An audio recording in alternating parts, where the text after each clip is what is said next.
Well, it's that time of year when the last of kind of a dying breed, the woke influencer, they used to be a thing. It was definitely a way to make money. I think now a lot of them have kind of moved into fake trad wives or OF sites selling pictures of the beehole for an average of $100 a year, whatever that is. But this influencer, who is, of course, a vegan, I think, was ruthlessly mocked. And I just want to share it with you on this wonderful Christmas season. I feel like this year's going by so fast that, man alive, it's almost Christmas. I don't even feel like it. You know what'll help you feel like it, though? It's picking up one of Coffee Brand Coffee's 12 Days of Christmas. Absolutely jam-packed. 15% off, promo code Holiday15. Let's get into this article. I don't know how many we have left now, but I think it was around, around 100 last I checked. So they are moving fast. Why is this article not work? Come on now. There we go. By the way, yeah, all of this stuff on coffeebrandcoffee.com. You can go to Christmas gifts. It's all 15% off until they're sold out. We only made 500 of each, and the shipping cutoff is the 16th. So 5 days left. Influencer is mercilessly mocked for proclaiming she's having a decolonized Christmas.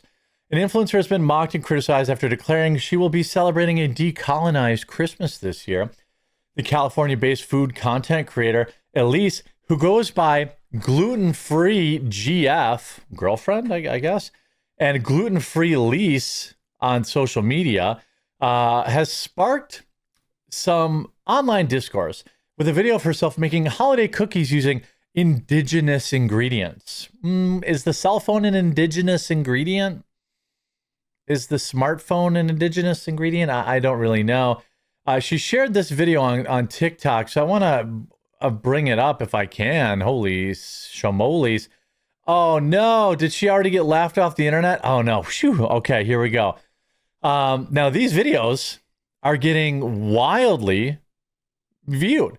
Here's one that's 223,000 views. Let's see. I'm having a decolonized Christmas this year, making holiday treats celebrating indigenous ingredients. These griddle. Okay. All right. Now, I don't know why I can't. It says there's 904 comments, but I can't see them. I don't know if she's hidden the comments or what's going on. Oh, here we go. That one friend who's just too woke. The performative final boss. A decolonized Christmas would be Yule because it's a pagan holiday that's not centric to indigenous America.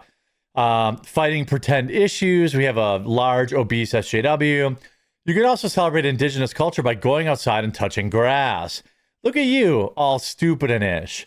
How are you going to decolonize a religious holiday that actually has no relation to America or indigenous people and colonization? Genuinely asking out of curiosity. What's great about this is it's like when a fake expert accidentally wanders into the real expert world. Like there's a lot of, people won't see a lot of pushback until suddenly their video kind of like breaks through. Let's see, a decolonized Christmas. Okay, let's see. Christmas of course, it's a white woman, of course. Yeah. Making holiday treats celebrating indigenous ingredients. Good. These griddled masa cookies are naturally gluten-free, like all food was prior to colonization. Because I don't think all food was gluten-free. Is that true? They didn't make bread from wheat? They didn't have wet bread? I don't know. Barley and rye are not native to the Americas. Corn was the staple crop of North America. And masa, like we're using here, is a form of corn flour that has undergone a process called nixtamalization, where it's combined with lime or culinary ash, and its nutrients become more bioavailable, and it becomes more tender, making It looks disgusting, by the way. Just so we're clear, it looks disgusting. These masa cookies, sweetened with honey and finished with an agave glaze, So you put honey and agave on to make it taste good.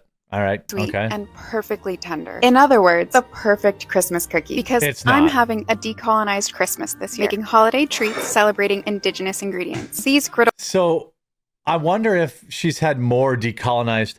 Oh, here we go. Native American berry sauce.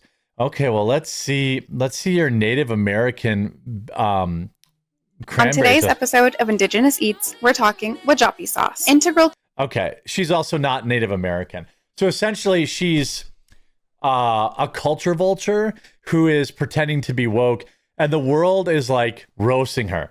It's cool that you're trying to learn about Native American recipes and sharing that, but the pronunciation is made me so uncomfortable. Okay, the sous chef is an amazing name for the cookbook. It's so diabolical to make indigenous foods on Thanksgiving. Yeah, they're like too woke for their own good. So she detailed how she's making griddled masa cookies. She wanted to say that all food was gluten-free back then. The self-proclaimed Chicana gluten-free girly said the simple desserts are lightly sweetened with honey and agave and are the perfect Christmas cookie. Most of the people make fun of her, saying that one friend that's too work, performative final boss, me when I'm not getting enough attention, insufferable. You can also celebrate by touching grass. Girl, chicken eggs aren't native to America. Uh-oh. As a Mayan, this is the most colonizing thing you could ever do to masa. Just eat a freaking fresh corn tortilla. I mean, according to What's Cooking America, cookies originated in the 7th century in Persia, now Iran, before they ever spread to Europe. The English, Scotch, and Dutch immigrants are believed to have brought the first cookies to the United States during the 17th century. Beyond her stupid TikTok account, Elise's video has been shared on X, with even more users expressing confusion about what she was ever trying to accomplish. As a Mayan, this is the most colonizing thing. Another person argued that she cannot decolonize Christmas because the Christian holiday came to the U.S. with the Europeans, officially becoming a national holiday in 1870.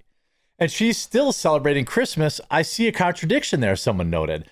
But others sided with Elise, supporting her sentiment, saying that they'd even like to try her recipe. Yeah, I'm guessing that the fact that she's a beautiful mid is probably why people are actually doing this. You see, leftists claim she's having a decolonized Christmas. Adding these to my Christmas cookie box as someone who's indigenous is a cool idea. Okay, well, apparently, like, woke nonsense still has at least some small amount of interest. It says, Elise has posted multiple videos on Native American cooking. She also shared another decolonized Christmas post where she documented herself shopping at a Native American run market. What? I have to find this one. I have to find another one because buying stuff from Native Americans, that's, everything. Okay, that's medieval times.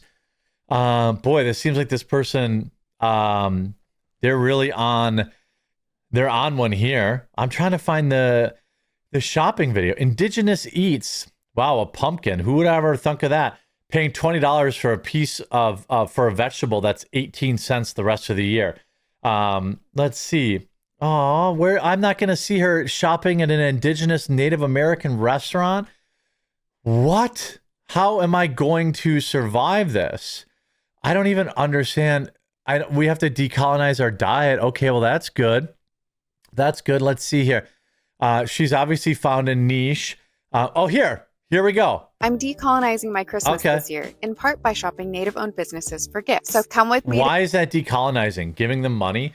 Most of these people, actually 100% of these people were never living in, teepees in America. You're in LA, lady. You're in LA. Here's brother.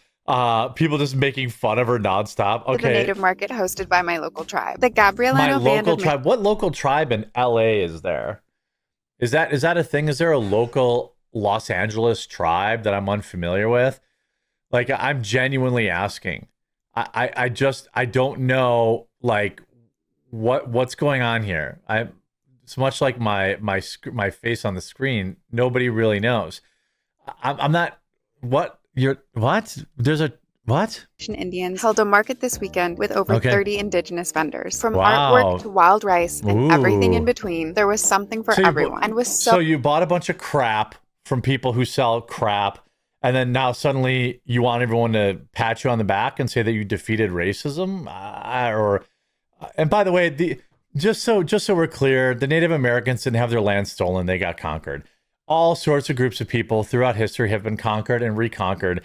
It wasn't any different in America. All right, so all these woke idiots that are like trying to say that the Native American land, blah, blah. Now we could talk about the quote unquote treaties that were that they were duped on. And that might be an actual argument. But when we're talking about people from Europe coming here and defeating the Indians, that stuff's been going on basically forever. And it's not unique to America. It's not unique to Britain. It happens still today in Africa and probably many areas of Asia. Local tribes, conquering other local tribes. But you know what? I guess there's a market for this kind of stuff. I mean, this person has 123,000 followers. So there you go. Chicana, gluten-free girly. Want to bet she has an OF? Let's see. I always like to take this guess. Oh, no. She does have a YouTube, though, that nobody cares about. Okay. Good for you, girl. Hey, you do your thing. Grift on, grifter. Hope you enjoyed this video. If you did, make sure to leave a like on it. If you haven't yet, please subscribe or follow down below. We'll talk to you again real soon.